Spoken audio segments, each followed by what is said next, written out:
Hello everyone. आज हम देखेंगे फीटल सर्कुलेशन, जो कि एक बहुत ही इम्पॉर्टेंट टॉपिक है और इसको बार बार पढ़ने पर भी ये हमको याद नहीं होता या समझ में नहीं आता। तो आज हम इसे बहुत ही इजी वे में समझेंगे डायग्राम के थ्रू, जो आपको लाइफ लॉन्ग याद रहने वाला है। तो चलिए स्टार्ट करते हैं। सो देखिए, जो फीटल सर्कुलेशन होता है उसका मीनिंग क्या होता है। जब बिफोर बर्थ बेबी वॉम्ब में होता है, प्लेसेंटा के अंदर होता है, तो उसका सर्कुलेशन, ब्लड सर्कुलेशन किस प्रकार से होता है ये हम फीटल सर्कुलेशन में पढ़ते हैं। तो this is a baby's diagram. So अब हम समझेंगे कि ये बेबी का हार्ट है। This is baby's heart. अब यहाँ से ये हमारा राइट एट्रियम, ये हमारा लेफ्ट एट्रियम, और ये राइट वेंट्रिकल, ये लेफ्ट वेंट्रिकल।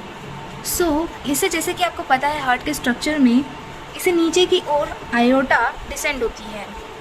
फिर आयोटा नीचे जाके इसमें दो बड़ी ब्रांचेस निकलती हैं और दो छोटी ब्रांचेस निकलती हैं। तो इनको कहा जाता है एक्सटर्नल इलियक आर्टरी।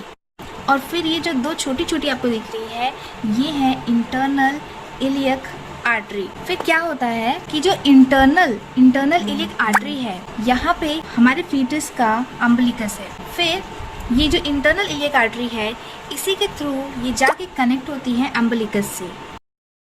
फिर ये अम्बिलिकस से निकलती हुई ये कॉर्ड बनाती हैं। ठीक, अब जैसे कि हमको पता है कि कॉर्ड के अंदर 2 आर्टरीज होती हैं और 2 वेन्स होती हैं। ठीक है, तो वही हम लोग समझेंगे। तो अब ये आर्टरी है, तो इसीलिए अम्बिलिकस से ये 2 आर्टरीज बाहर निकलती हैं, जिसको कहा जाता है अम्बिलिकल आर्टरी, और ये जाती है प्लेसेंटा में। तो बेबी के बॉडी से, हार्ट से ये जो ब्लड सप्लाई हो रही है, तो ये ब्लड सप्लाई डीऑक्सीजनेटेड है, अनसैचुरेटेड ब्लड है, जिसका SpO2 55 to 60% है। ठीक है, इसी अम्बिलिकल आर्टरी को हम लोग कहते हैं, इसका दूसरा नाम भी है हाइपोगैस्ट्रिक आर्टरी। प्लेसेंटा में जाके प्लेसेंटा इसको ऑक्सीजनेटेड करता है, O2 इसमें डालता है। फिर ये जो प्लेसेंटा से आने वाली ये आर्टरी है, फिर ये रिटर्न होके जाती है एज अ अम्बिलिकल वीन। फिर ये वापस अम्बिलिकस में जाती है एज अ अम्बिलिकल वीन, जिसका SpO2 होता है 80%। ठीक है, तो जो वो बेबी की बॉडी से आर्टरीज आ रही थी, वो SpO2 55 to 60% ला रही थी, और जब प्लेसेंटा से वो सैचुरेटेड या ऑक्सीजनेटेड होकर जा रहा था, तो वो हो रहा था 80%। ठीक है, इतना ये ऑक्सीजन हो गया। अब ये हमारा कॉर्ड है। क्या आपको पता है कि जब प्लेसेंटा से ब्लड सैचुरेटेड होकर आता है अम्बिलिकस में, तो वो पहले कहाँ जाता है? तो वो जाता है लीवर में, उसको जाना चाहिए लीवर में। पर अब जैसे कि आपको पता है कि बिफोर बर्थ बेबी के जो लीवर होता है वो इमेच्योर होता है। तो लीवर इमेच्योर है, तो लीवर कह देता है कि नहीं, मुझे तो ब्लड नहीं चाहिए।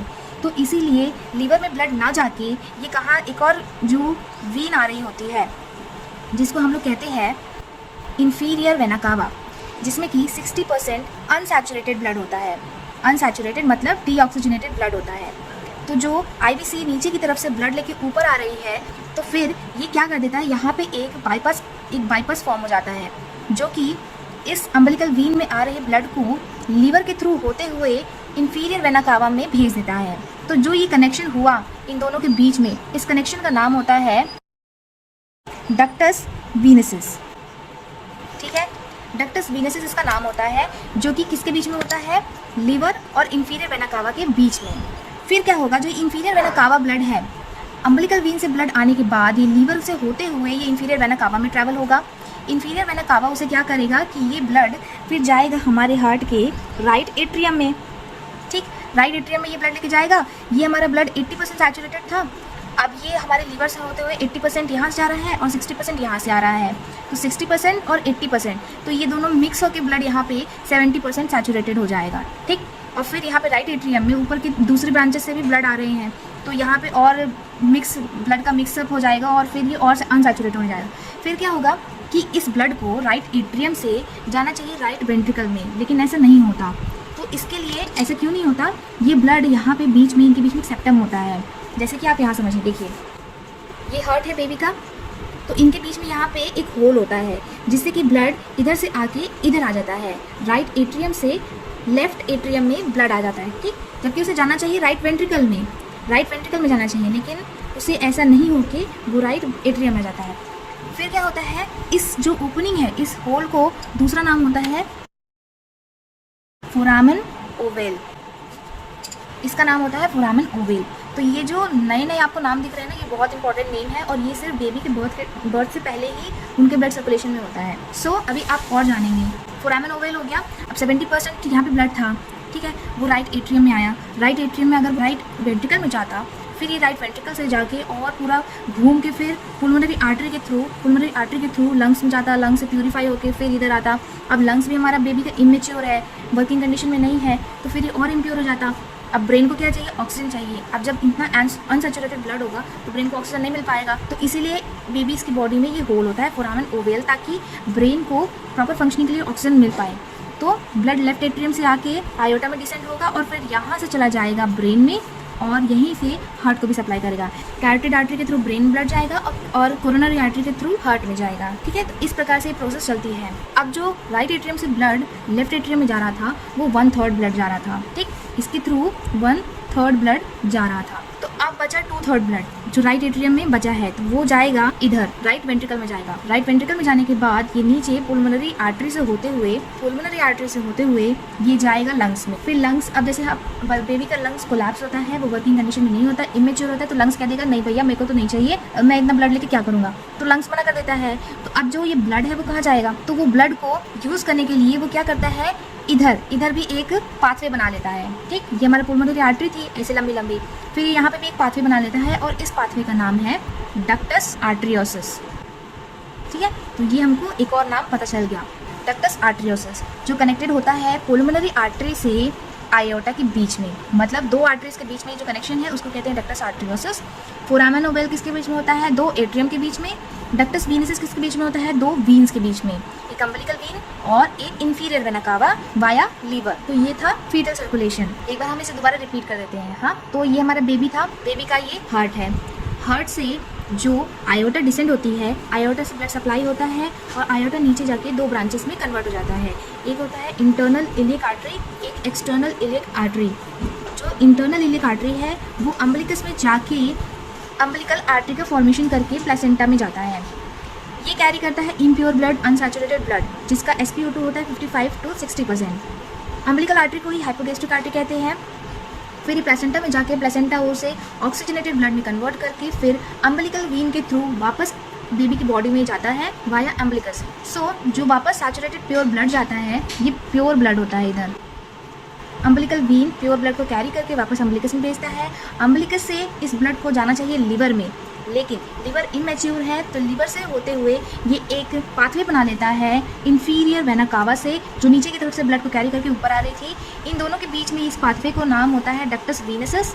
फिर ये कैरी करता है, नीचे 60% इम्प्योर ब्लड आ रहा था, ऊपर अम्बिलिकल वीन से 80% प्योर ब्लड आ रहा था, दोनों मिक्स होकर बना लेगा 70% सैचुरेटेड प्योर ब्लड या ऑक्सीजनेटेड ब्लड। फिर ये जाएगा हार्ट के राइट एट्रियम में, साथ ही साथ बाकी बॉडी से भी ब्लड आ रहा होगा जिसका SpO2 होगा 60%, ठीक, इस वाले का। फिर ये 70 और 60% बना के फिर ये राइट एट्रियम में आएगा। राइट एट्रियम से इसे जाना चाहिए राइट वेंट्रिकल में, लेकिन ये राइट वेंट्रिकल में जाएगा, फिर ये होते हुए पुलमोनरी आर्टरी से होते हुए लंग्स में जाएगा। लंग्स से कह देगा कि नहीं मुझे इतनी ब्लड की जरूरत नहीं है, मैं तो इमेच्योर हूँ, मैं कोलैप्स हूँ, मैं इसका क्या करूँगा, तो लंग्स तो मना कर देगा। तो इसीलिए इतने सारे ब्लड का क्या होगा, तो इसलिए क्या होता है कि राइट एट्रियम और लेफ्ट एट्रियम के बीच में एक होल होता है। इस होल का नाम होता है फोरामेन ओवेल, जिसके थ्रू 1/3 ब्लड राइट एट्रियम से लेफ्ट एट्रियम में ट्रांसफर हो जाता है और फिर ये डायरेक्ट लेफ्ट एट्रियम से लेफ्ट वेंट्रिकल में जाके आयोटा के थ्रू पूरी बॉडी में सर्कुलेट हो जाता है और बेबी के ब्रेन और हार्ट तक प्योर ब्लड पहुंचाता है ताकि उसका प्रॉपर फंक्शनिंग हो सके और प्रॉपर उसे ऑक्सीजन मिल सके, ठीक है। फिर ये 1/3 ब्लड गया, अब बचा 2/3 ब्लड। तो जो राइट एट्रियम है, राइट एट्रियम से राइट वेंट्रिकल में 2/3 ब्लड जो बचा था वो जाएगा। फिर राइट एट्रियम से ये पुलमोनरी आर्टरी के थ्रू होते हुए लंग्स में जाएगा, लेकिन लंग्स कोलैप्स है तो वो फिर मना कर देगा कि मुझे नहीं चाहिए। तो इतना ब्लड जो 2/3 ब्लड बचा वो कहाँ जाएगा, वो फिर एक कनेक्शन, एक पाथवे बनाएगा आयोटा के थ्रू और फिर ये ब्लड यहाँ पे ट्रांसफर होगा आयोटा में, आयोटा से फिर पूरे बॉडी में सर्कुलेट होगा, फिर आयोटा से ये पूरी साइकिल वापस चलती रहेगी। तो यही है फीटल सर्कुलेशन। आई होप ये आपको क्लियर हो गया होगा। अब इसके कुछ मेन पॉइंट्स बताते हैं। जैसे कि जो फीटल सर्कुलेशन होता है तो बेबी में ऐसे 5 नई चीज़ें होती हैं, ऐसे 5 एक्स्ट्रा स्ट्रक्चर फाउंड होते हैं जो आफ्टर बर्थ नहीं पाए जाते। तो हम उनके नाम लिख लेंगे। 5 extra structures found in baby before birth. तो हम ऐसे 5 स्ट्रक्चर के नाम लिखेंगे जो बेबीज़ में पाए जाते हैं बिफोर बर्थ। तो पहला है डक्टस वीनसस, सेकंड है डक्टस आर्टरियोसस, थर्ड है फोरामेन ओवेल, फोर्थ है umbilical artery and fifth structure है अम्बिलिकल वीन। तो ये 5 स्ट्रक्चर हैं जो हमने अभी तक समझा। डक्टस वीनसस किसके बीच में होता है? डक्टस वीनसस होता है अम्बिलिकल वीन और इंफीरियर वेना कावा के बीच में, इंफीरियर वेना कावा के बीच में वाया लीवर। ठीक है। डक्टस आर्टरियोसस होता है पुल्मोनरी आर्टरी एंड आयोटा के बीच में।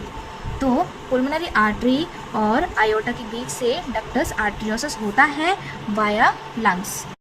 फोरामेन ओवेल कहाँ होता है? फोरामेन ओवेल होता है right atrium to left atrium. Okay. Umbilical artery कहाँ होती है? अम्बिलिकल आर्टरी होती है अम्बिलिकस टू प्लेसेंटा, और अम्बिलिकल वीन कहाँ होती है? Placenta to umbilicus. तो ये 5 स्ट्रक्चर आई होप आप लोगों को क्लियर हो गए होंगे। ये फीटल सर्कुलेशन बहुत इंपॉर्टेंट है, इससे जगह जगह से एक एक पॉइंट में क्वेश्चन पूछा जाता है, जो नॉर्सेट में और बाकी सारे नर्सिंग एग्जाम्स में बहुत इंपॉर्टेंट है। फीटल सर्कुलेशन एक एक चीज़ आपसे पूछी जाती है कि डक्टस आर्टरियोसस किसके बीच में होता है, फोरामेन ओवेल किसके बीच में होता है, उससे कितना ब्लड ट्रांसफ़र होता है, कितने % सैचुरेटेड ब्लड कहाँ से कैसे ट्रांसपोर्ट होता है। तो आप इस वीडियो को और समझने के लिए इसे बार बार देख सकते हैं और अपने प्रॉपर नोट्स बना सकते हैं। मैंने आपको इसमें सिर्फ समझाया है, नोट्स तो आपको बुक से भी मिल जाएगा, लेकिन अब जब आप उन नोट्स को पढ़ोगे तो आपको पूरा क्लियर हो जाएगा। अब एक क्वेश्चन होता है कि ये जो 5 स्ट्रक्चर है ये बर्थ के बाद बंद हो जाते हैं। ठीक है, मतलब ये सिर्फ बिफोर बर्थ ही पाए जाते हैं, लेकिन जैसे ही बर्थ हो जाता है तो ये 5 चीज़ बंद हो जाती है। तो ये 5 चीज़ कैसे बंद होती है? तो देखिए, 2 चीज़, umbilical artery and umbilical vein. तो कॉर्ड जब क्लैम्प कट करते हैं तभी ये 2 चीज़ बंद हो जाती है। ठीक है, बर्थ के 5 मिनट के अंदर। तो ये दोनों तो आपको पता है कैसे बंद होगा। बचा ये तीन। तो हम देखेंगे डक्टस वीनसस जो होता है अम्बिलिकल वीन और इंफीरियर वेना कावा के बीच में। ये अम्बिलिकल वीन यहाँ से आ रहा है लीवर से होते हुए। अब हमारा बिफोर बर्थ तो लीवर इमेच्योर था, आफ्टर बर्थ लीवर फंक्शनिंग में आ जाता है, तो इसीलिए जो ब्लड है वो लीवर्स में चला जाता है, तो इसीलिए फिर ये क्लोज हो जाता है। ये डक्टस वीनसस यहाँ पे क्लोज हो जाता है, अब इसका काम नहीं होता क्योंकि लीवर फंक्शनिंग में आ चुका है। ठीक है, तो हमने समझ लिया डक्टस वीनसस भी क्लोज हो जाएगा। डक्टस वीनसस बचा 2, डक्टस आर्टरियोसस। तो जो डक्टस आर्टरियोसस है वो क्या कर रहा था, किसके बीच में था? वो पुल्मोनरी आर्टरी के बीच में था और आयोटा के बीच में था।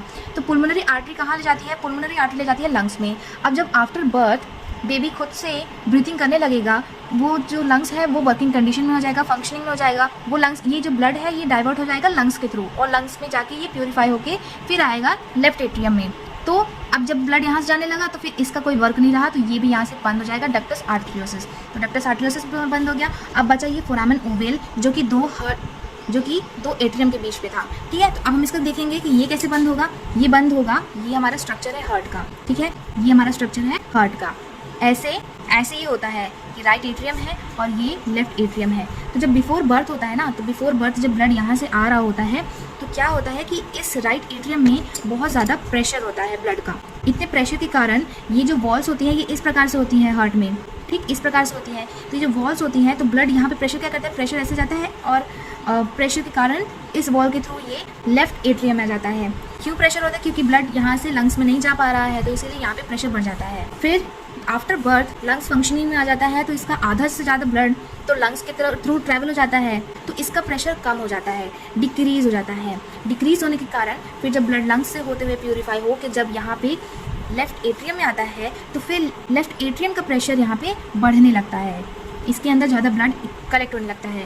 अब जब हमको पता है कि हार्ट की वॉल ऐसी है, तो क्या होता है कि ये यहाँ से इस वॉल को प्रेशर के कारण पुश करता जाता है। पुश करने से क्या होता है कि ये वॉल्स जो है ये ऐसे जाके ये इधर और ये इधर ऐसे जाके ये वॉल चिपक जाती है, हमेशा चिपकी ही रहती है, और फिर ये नॉर्मल जैसे अडल्ट की फंक्शनिंग होती है वैसे ही ये काम करता है। तो अब आपको समझ में आ गया होगा कि यहाँ पे फोरामेन ओवेल भी किस तरह से क्लोज हो गया। ठीक है, तो हमने इस एक पेज के डायग्राम में पूरा फीटल सर्कुलेशन समझ लिया, कैसे वो फंक्शनिंग करता है, कैसे क्या होता है, कितना प्यूरीफाई होता है, कौन कौन से 5 स्ट्रक्चर होते हैं और कैसे ये क्लोज हो जाते हैं। तो आई होप आपको ये वीडियो पसंद आई होगी। अगर आपको ये समझ में आ गया तो इसे अपने फ्रेंड्स के साथ भी शेयर करिए और एग्जाम्स में अच्छे मार्क्स लाइए। और ऐसे ही और समझने के लिए हमारे चैनल को आप सब्सक्राइब कर लीजिए, साथ ही साथ हमारे वीडियो को लाइक कर दीजिए, ये हमें मोटिवेट करेगा और ऐसे ही सिंपल वे में पूरा टॉपिक समझाने के लिए। So thanks for watching and keep learning. Bye bye.